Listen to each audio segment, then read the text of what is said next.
제가 지난 6월 25일에 올린 영상에서 무신사 블랙 프라이데이랑 브랜드 세터 할인에 대해서 내용을 좀 다뤘었는데, 그 이후에 한 주 동안 갑자기 세터 논란들이 뭔가 발생을 하고 그런 것들을 보면서 개인적으로 조금 당황스러웠어요. 그러니까 보아하니까 이 논란이 꽤나 깊고 넓게 이슈화가 되었던 한 주였던 것 같아가지고 개인적으로는 굉장히 저도 안타까운 마음으로 좀 논란의 내용들을 살펴봤고, 10년차 현직 MD의 관점으로 세터 논란 내용에 대한 의견을 조금 담아보는 시간을 가지면 좋을 것 같아서 영상을 촬영해봤습니다. 일단 저는 세터가 뭐 잘했고 잘못했고 그런 여부를 논하고자 하는 의도로 영상을 촬영을 한 건 아니고, 이런 문제들, 이런 논란의 것들이 어떤 흐름 속에서 그런 문제들이 발생했을지에 대해서 현직에서 일을 하고 있는 실무자 관점에서 그 흐름을 조금 담아보려고 하고, 개인적으로 저는 이런 논란이 있기 때문에 어떤 브랜드를 안 사, 혹은 망해라, 이런 식으로 좀 마음 아픈 비난은 하고 싶지 않아요. 네. 사실 저도 브랜드에서 몸을 담고 판매를 하고 있는 그런 관계자 입장에서 정말 마음이 아픈 일인 것 같아요. 그런 거는. 더군다나 라이센스도 아니고 해외에서 수입해서 판매하는 브랜드도 아니라 국내에서 태생한 브랜드들의 경우는 저는 더 그런 마음은 있는 것 같아요. 그런 안타까운 마음. 그리고 바람은 정말로 이제 국내 태생 브랜드들이 경쟁력을 확실히 갖추고 가치지향적인 운영이랑 매출을 함께 지향할 수 있는 그런 대내적인 환경이 좀 마련되길 바라는 마음이 가장 커요.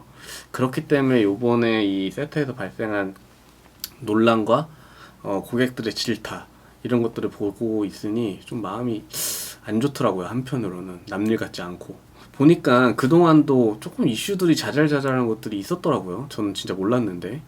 그리고 이번에 있었던 논란은 크게 두 가지였던 것 같아요. 제가 찾아보니까. 첫 번째는 이제 제조국 표기 실수, 이게 가장 크리티컬했던 것 같고, 두 번째는 티셔츠의 리퀄리티가 썸네일이랑 실제 제품에서 차이를 보이는 것. 뭐 그 외에도 보니까 뭐 자수 퀄리티가 좀 안 좋다, 뭐 이런 것들이 있었던데, 크게 앞에 두 가지 내용을 조금 저는 이야기를 드리고 싶어요. 일단은 세터가 잘못한 거는 명백한 사실인 건 맞는 것 같습니다. 이걸로 뭐 소비자한테 클레임이 일어나는 거에 대해서는 세터 측에서는 할 말이 없는 게 맞고, 무조건 이 잘못에 대해서는 명백하게 대응하고 보상이랑 조치를 빠르게 해줘야 되는 게 브랜드로서는 그게 맞다고 생각을 합니다. 다만 제가 제조국 표기 실수라고 표현을 했는데, 이 부분에 대해서 의도적으로 사기를 쳤다, 일부러 표기를 바꾸지 않았다, 이렇게 표현을 하고 진짜로 받아들이시는 분들이 꽤 많은 것 같더라고요. 그 부분이 조금 저는 개인적으로는 안타까웠던 것 같아요. 근데 뭐 실제로는 모릅니다. 실제로는 제가 세터 직원도 아니고 관계자도 아니기 때문에 실제로는 어떤 상황인지 모르는데, 통상적으로 이제 실무를 하는 관점에서 봤을 때 저도 나름대로 이제 패션 회사에서 10년 정도 일을 하면서 한 7, 8군데 온오프라인 패션 회사를 옮겨 다니면서 다양한 경험들을 해봤는데, 그런 관점에서는 이런 이슈거리들이 너무나도 잦게 자주 일어나는 실수 중에 하나예요. 진짜 이런 실수가 일어나면 안 되고 정말 크리티컬한 게 맞긴 한데, 정말로 생각보다 굉장히 빈번하게 일어납니다. 그러니까 우리가 무신사나 공식 홈페이지에 상품들을 등록을 하고 판매를 할 때, 그리고 상품 정보를 이제 기입하는 과정을 거치잖아요. 그러니까 이 정도 업무는 정말 소규모로 창업한 개인 브랜드가 아닌 이상 뭐 대표나 팀장이 직접 할 일은 없습니다. 온라인 MD 팀에서 MD 담당이 하거나 팀원들이 직접 하게 되고, 이런 정도의 업무는 뭐 관리자의 컨펌 대상도 아니에요. 그냥 내가 누군가가 담당이 등록을 하고 무신사나 플랫폼에 승인 요청을 하면 그냥 승인이 돼서 바로 소비자한테 판매가 되는 시스템입니다. 뭐 예를 들어서 이거를 내가 정보를 기입하고 플랫폼에 승인 요청을 했을 때, 플랫폼이 제품 실물 케어 라벨에 있는 뭐 제조국 정보, 그리고 지금 등록된 상품 정보의 제조국 정보, 이거를 뭐 비교하는, 그리고 승인을 하는 이런 시스템도 아닌 거예요. 그냥 올라간 정보를 보고 승인을 하면 끝나는 시스템입니다. 그렇기 때문에 이거는 휴먼 에러가 발생할 소지가 너무나 다분해요. 그러니까 이거를 등록하는 온라인 담당자가 진짜 덜렁거리고 꼼꼼하지 못하면은 너무 빈번하게 일어날 수 있는 일이고요. 보통은 이런 일이 발생하면은 어떻게 발견되냐면 탑부서에서 먼저 발견을 합니다.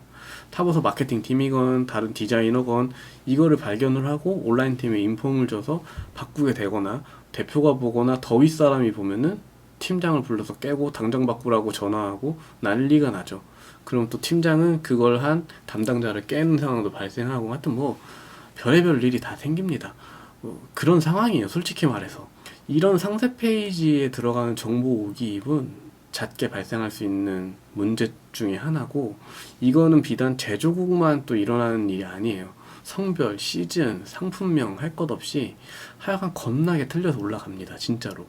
이게 남자 상품인데 상품 정보에 여자 상품으로도 올라갈 때도 있고요. 23SS 시즌인데 EFW 시즌으로 표기돼서 올라가기도 합니다. 이게 그래요, 하여튼.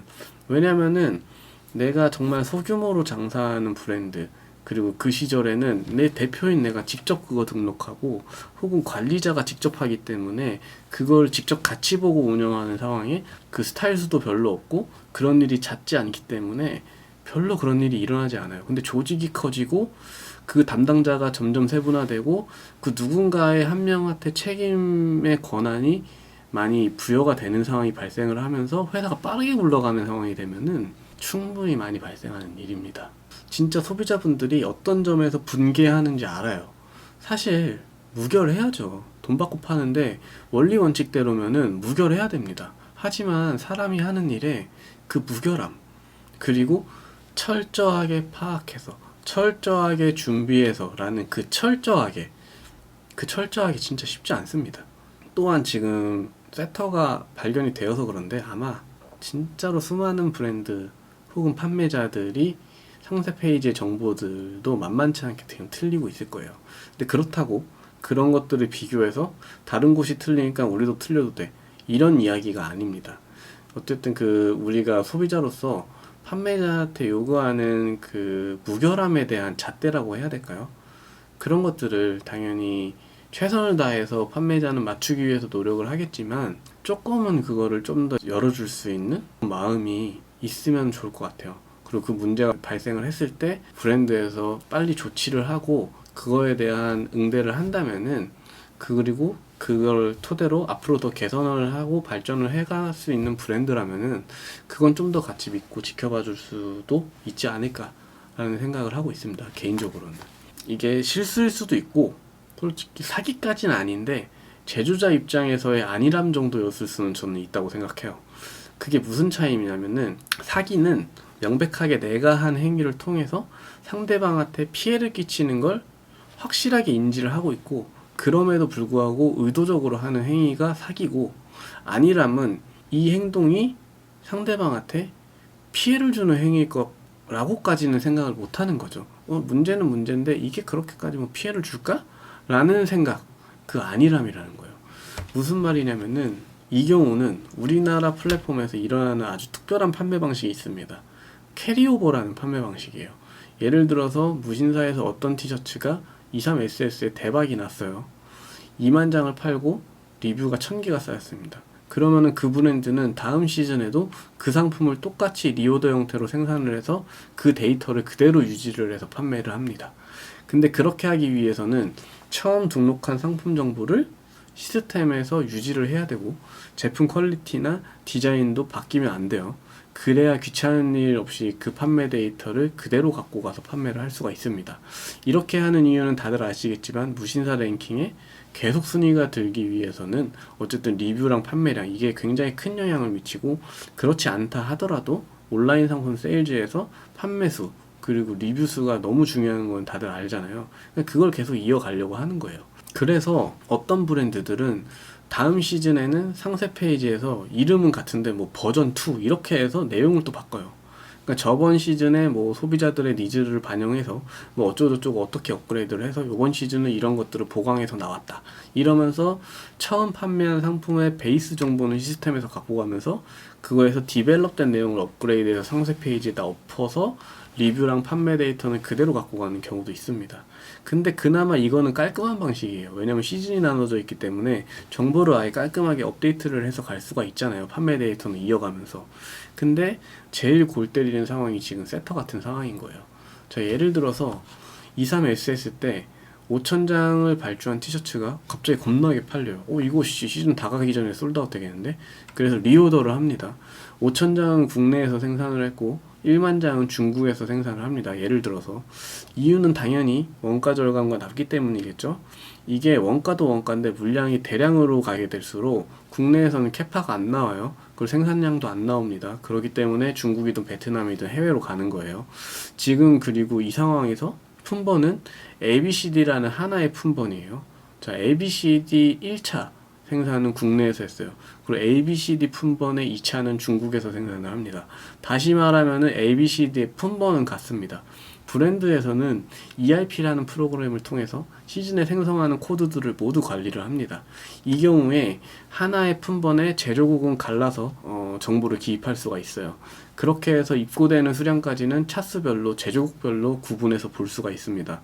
근데 제가 지금까지 겪었던 모든 ERP를 통틀어서 판매 데이터에서는 품번에서 차수별로 나눠서 볼 수 있는 ERP는 전 본 적이 없어요. 그게 무슨 얘기냐면은 1차, 2차 합쳐서 15,000장 중에 예를 들어서 10,000장이 팔렸어.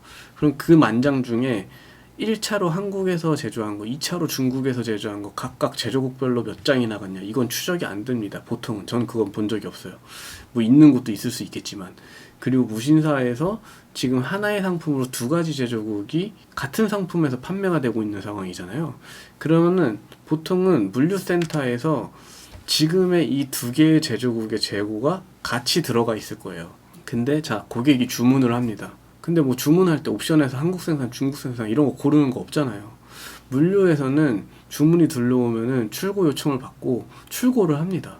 그러면 그 주문은 한국 생산 제품이 나갈까요? 중국 생산 제품이 나갈까요?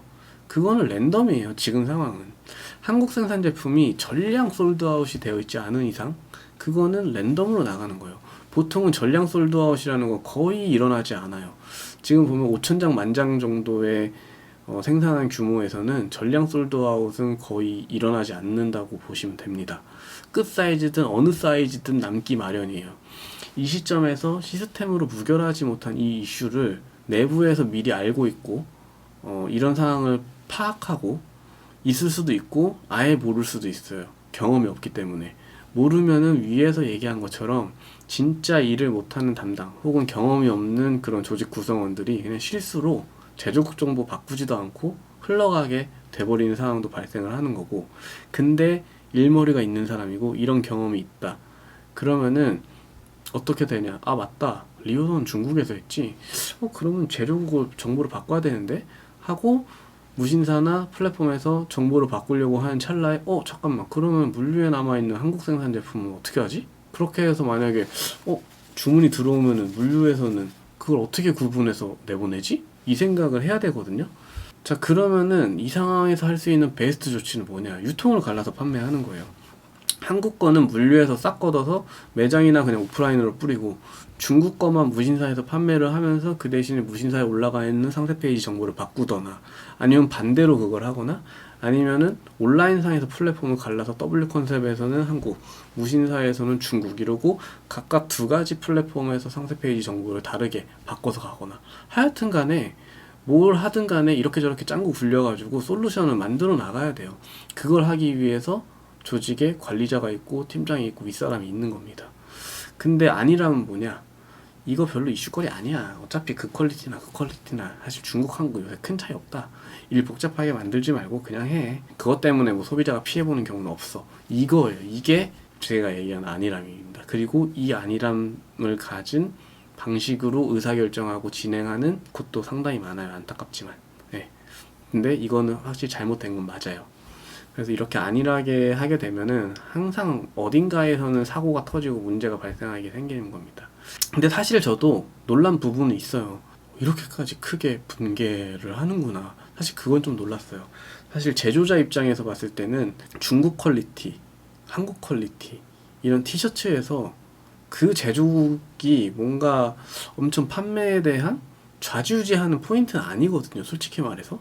그리고 중국이 퀄리티도 올라오면 요새는 더 올라왔지, 그것 때문에 사실 퀄리티가 바뀌고 안 바뀌고 이렇지는 않아요. 그게 이제 중국 생산이니까 퀄리티가 안 좋고 한국 생산이니까 퀄리티가 좋고 이런 문제는 아닙니다. 다만 이제 물량이 커지고 중국으로 가고 그렇게 되면은 직접 내가 가가지고 뭔가 대표로서 혹은 담당으로서 공장이랑 커뮤니케이션을 바로 눈앞에서 할 수 없으니까 퀄리티 컨트롤이 안 돼서 발생할 수 있는 차이는 있을지어도 그 제조국에서 발생하는 단순 기술력 그리고 공장 컨디션 그런 것들에 대한 차이 때문에 퀄리티 차이가 벌어지진 않아요. 이거는 그렇기 때문에 한국과 중국 단순하게 그 두 가지 때문에 이 상품의 상품성에 대한 잣대를 세우는 거는 이제는 조금 시대가 아니다 라고 얘기를 할 수가 있습니다. 하지만 어쨌든 간에 정보는 정확하게 기입은 해야죠. 근데 이거를 심지어 먹는 거에 제조국 속여 파는 걸로 비교하시는 분들도 계시더라고요.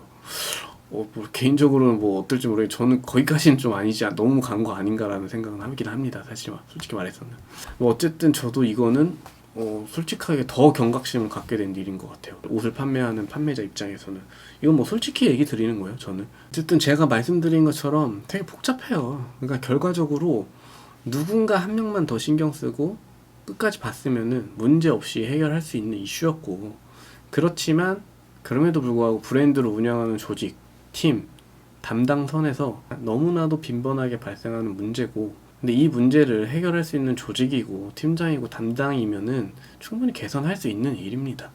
이거는 저는 뭔가 의도적으로 소비자한테 피해를 주고자 하는 악의가 있었다고 보기에는 조금 어렵다라고 생각을 합니다. 그리고 두 번째, 이 립 퀄리티 다른 이슈. 이것도 진짜 너무 많이 벌어지는 일이에요. 솔직히 말해서. 당연히 잘못된 거고 그거 다르면 안 되는데 이런 일이 왜 생기냐면 스케줄 때문이에요. 왜냐면 미친 듯이 쪼니까 위에서. 보통 상품팀에서 디자인하고 원단 부자재 발주해서 메인 상품 나오는 데에는 시간이 있어요. 근데 그걸 안 주니까 그래요. 그러니까 국내 브랜드들의 제품 프로세스 상에서 우리가 온라인에 쓸 이미지를 촬영하는 촬영 샘플을 소비자한테 판매하는 판매 상품으로 촬영하는 경우는 거의 제로에 가깝다라고 이야기를 드릴 수 있습니다. 그러니까 촬영을 하기 위한 샘플은 촬영 샘플이라고 따로 만들어요. 왜냐면은 완제품이 생산이 돼요. 근데 그걸로 촬영을 해서 보정을 하고 상세 페이지를 만들어서 온라인에 업로드를 하는 시간을 안 줘요. 네. 그러니까 완제품이 생산이 돼서 물류창고에 입고가 되면은 그 즉시 오프라인 매장에 상품이 깔리고 동시에 온라인에서도 판매를 시작을 해야 돼요. 근데 온라인은 판매를 하려면 썸네일도 있어야 되죠. 상세 페이지 상에서 모델 컷도 있어야 되죠. 뭔가 컨텐츠가 있어야 될 거 아닙니까? 컨텐츠는 그럼 뭘로 만드나요? 물류로 입고된 판매 상품으로는 못하는 거예요. 스케줄상 그거는. 그러니까 그 전에 미리 촬영 샘플을 만들어요. 컨텐츠용으로. 근데 다행히 스케줄이 괜찮아서 소비자한테 판매하는 상품이랑 똑같은 원단, 똑같은 부자재로 만든 촬영 샘플이면 이건 문제가 없습니다. 근데 너무 스케줄에 쪼이면 그것도 시간이 없어서 그 원단 부자재가 나오기도 전에 대체 원단, 대체 부자재로 촬영 샘플을 만들어 촬영을 먼저 해요. 그리고 이렇게 되면은 실제 제품이랑 다를 수밖에 없는 거예요. 이건 퀄리티가 다른 상품으로 촬영을 한 거예요. 그러면 최대한 포토샵으로 실제품이랑 같은 디자인으로 수정을 한 작업은 웹디자이너가 반드시 해야 되는데 이조차도 누군가 체크하지 않고 모두가 간과하면은 그냥 넘어가고 사고가 돼요. 물론 세터의 경우는 좀 다르죠. 왜냐면 처음 릴리즈가 된 상품도 아니고 리오더까지 된 거면은 그건 처음에 대체 샘플로 촬영했다 하더라도 메인 샘플로 재촬영해서 다시 교체를 했어야 되는 건데 시기상으로는 사실 좀 늦은 건 맞긴 합니다. 어쨌든 간에 이런 프로세스라는 거예요. 지금 게다가 무신사나 온라인 플랫폼에서 무슨 기능이 있나? 예약 발송, 예약 발매 이런 기능이 있잖아요. 그러니까 제품이 나오기도 만들어지기도 전에 예약 발송을 받아요. 그럼 예약 발송은 어쨌든 상품을 업로드를 해야 예약 발송 기능을 쓸 수가 있을 거 아니에요. 그럼 상품 업로드 하려면 뭐가 있어야 됩니까? 상세 페이지를 만드는 이미지가 있어야 되잖아요. 그러니까 결국엔 스케줄을 더 당겨야 된다는 얘기예요. 프로세스가 이런 상황이에요.